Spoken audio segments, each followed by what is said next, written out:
Alright, so let's do another eBay purchase motor disassembly. So I was told that this thing only had about 2 hours of runtime on it. Um, the head suggests that there's not much usage. Obviously brand new, no real scratches. The header also doesn't look very dirty. I think this comes off of Jada, this header. First thing, so this one he didn't have a nut holding this in place, so it was just sitting right here like this. He had a bearing on there, but he didn't have the bolt. So, and then when I pulled this off, look at this clutch. So this clutch is a very old style clutch, and they don't make them anymore, but this is a MIP clutch. You can see the two holes there, and those two holes allow you to kind of tune the stiffness of the clutch. So depending if you want it to open up sooner, you'd put it in one hole and then verse the other. So you're basically changing, the radius of what requires it to open up, right? So let me see if I can even.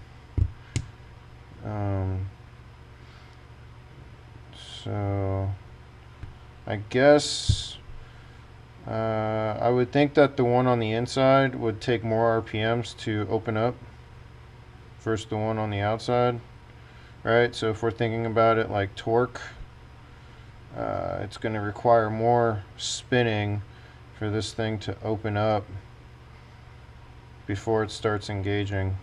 So that basically means a harder hitting clutch.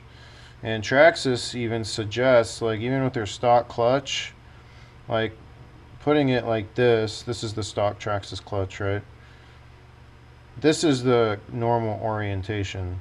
So the engine moves like this, and so it would just open up, right?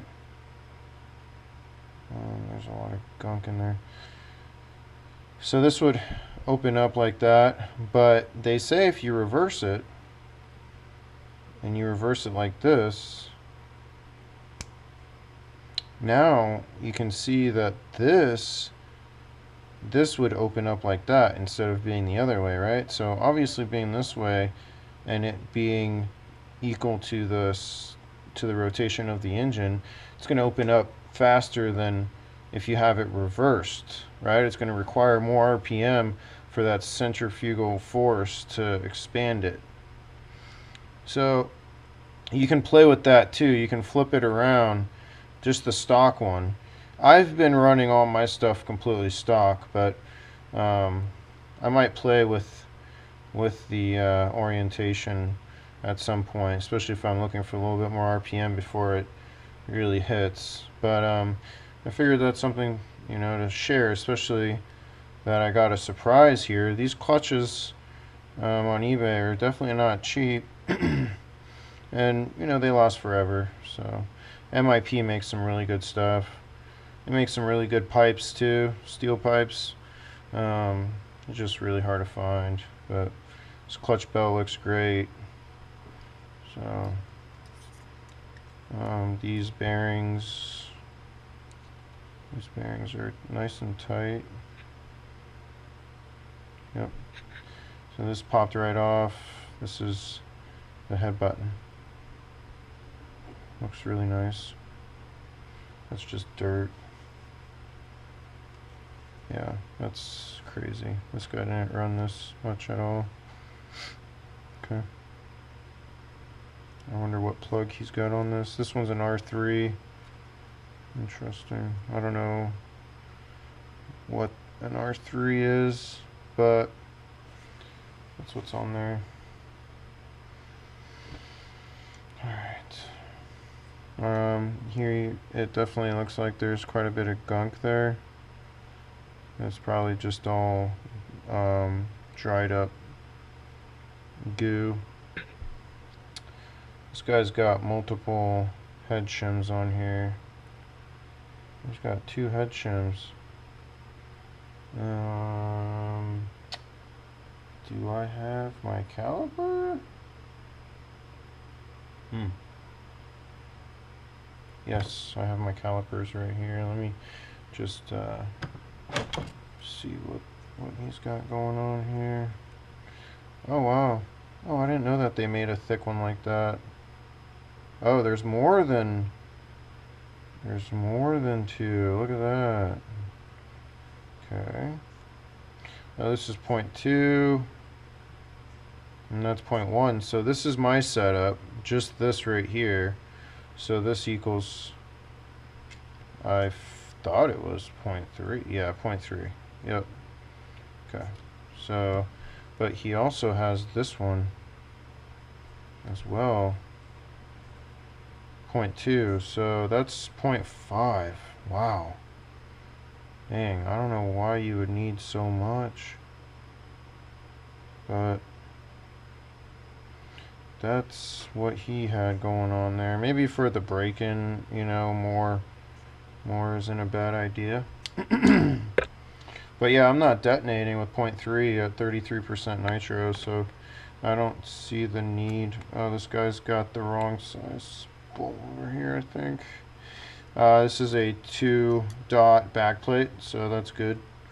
That's some good news there. So that's a newer version.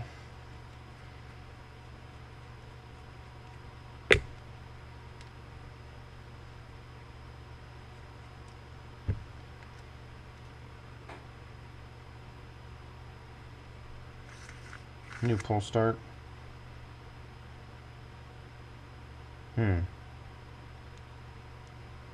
This works. It's got the newer version. One-way bearing. It's got a lot of grease already in it. Okay.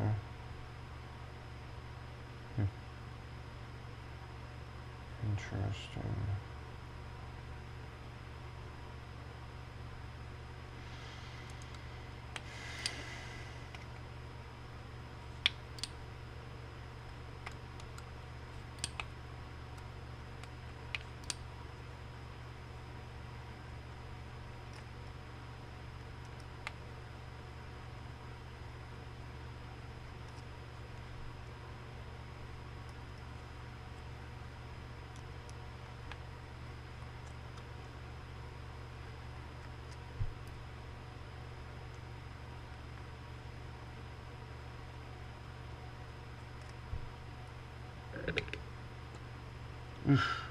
Fuck.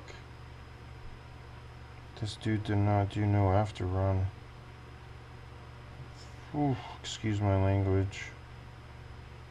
Damn. This is rusted as... This is really rusted. Damn, dude. Wow, this one's also cut up on the outer edge. Yeah, the outer edges. I don't know why that happens. You guys see the outer edge is all scratched up. It must be because of this when it's in here. It must do something. I don't know.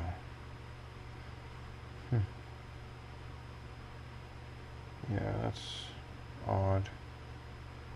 Well, that's suspect. This doesn't have much play, so that's good. I'll be able to clean this up. Not much play in this back plate. Although the back plates on these don't really give me much confidence, to be honest. So this is what it looks like.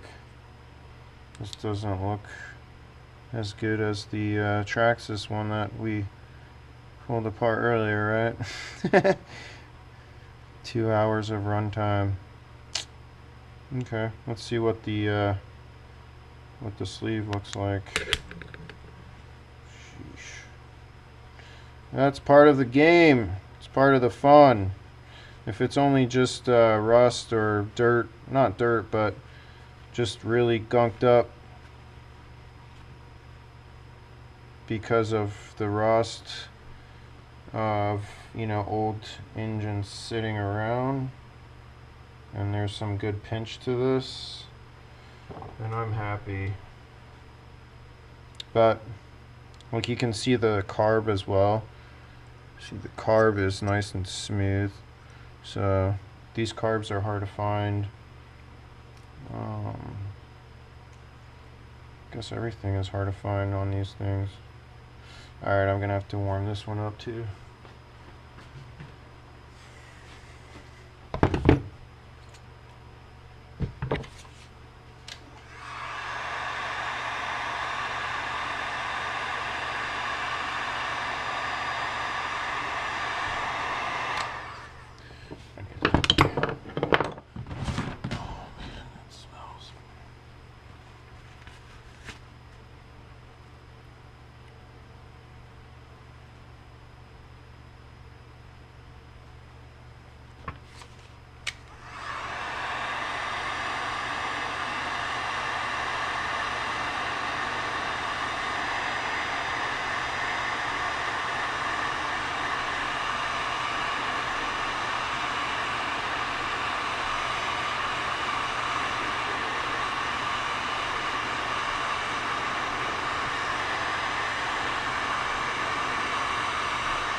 Let's see what I can get out of this thing. I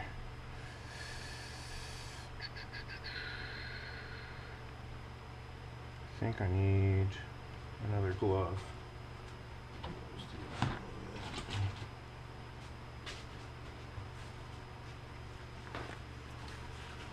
Too hot.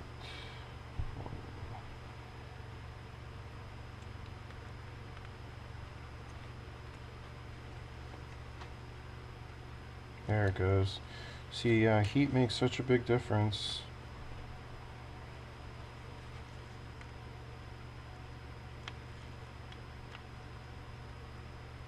Eesh, this one did get heated up.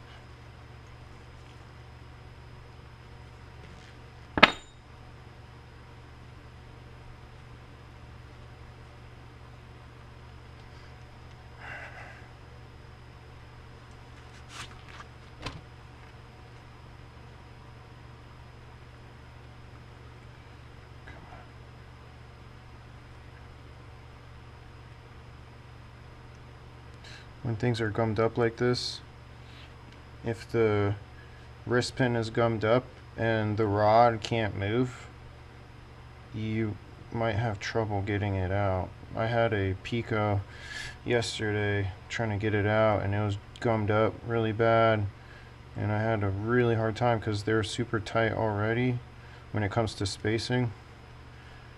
And so yeah. Okay, so there's no gouges or anything on the skirt. That's good news. Doesn't look like there's much that happened on this one.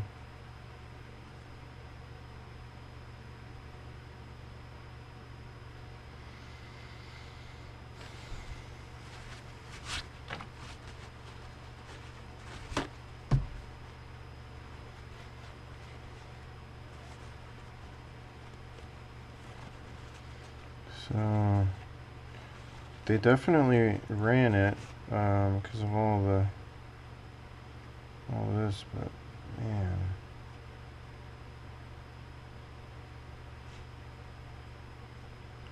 all the heat or all the heat signatures are on the bottom, nothing on the top. They definitely ran this thing. So this one looks like it ran cold too.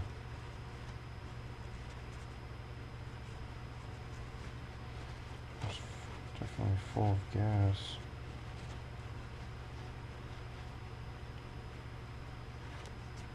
Just want to see where this is at. Oh wow. Okay. It's really tight. Yeah, it's really tight, so it still needs to be broken in.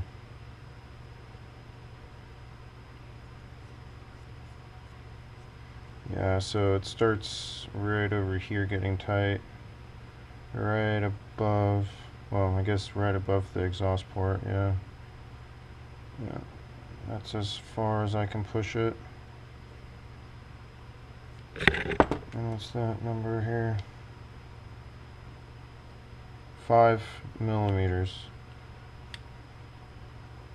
Yep, 5.0, that's where it stops. I wonder where the other one was, my first one with the 2 gallons of runtime before I really fully broken it in. Okay, so that's good reference. It looks like, yeah.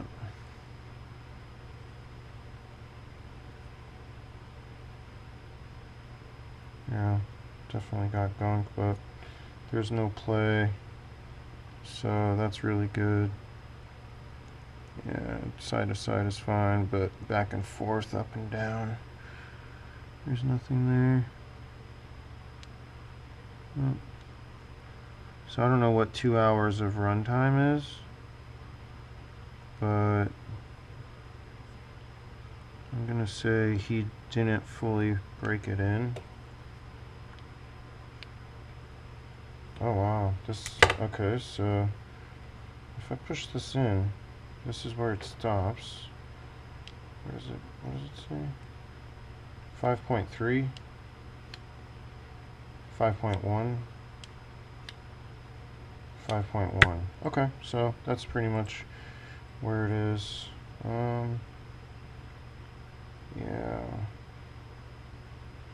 Well, it's nice to have the that size, whatever size you need for the Dynamite motor. I don't even know what size it is. I just know that the bolt comes with it. Comes with the engine.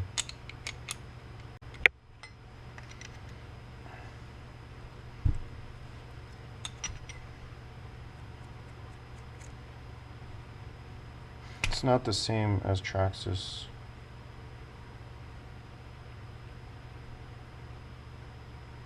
So let's see if this will pop out. This one might not because it's got all the there, I got lucky. Yeah, I got lucky there. Okay. You can see all the rust. Man.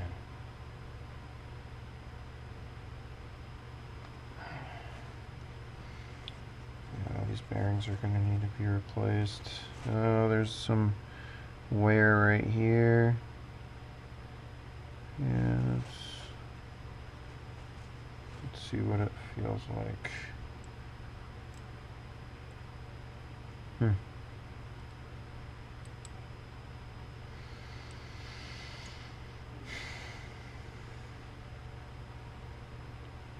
Okay, it's got no play. It's nice and tight.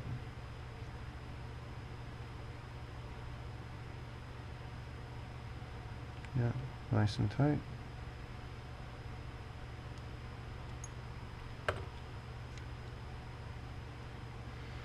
.95.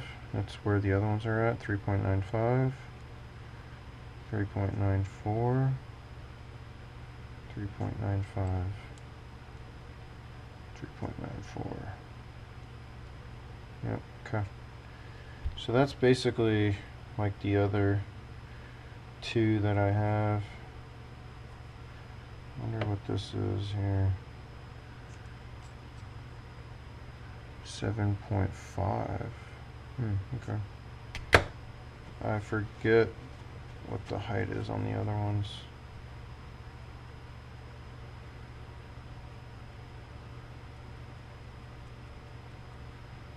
Yeah, this one didn't get touched. Yep, okay. Alright.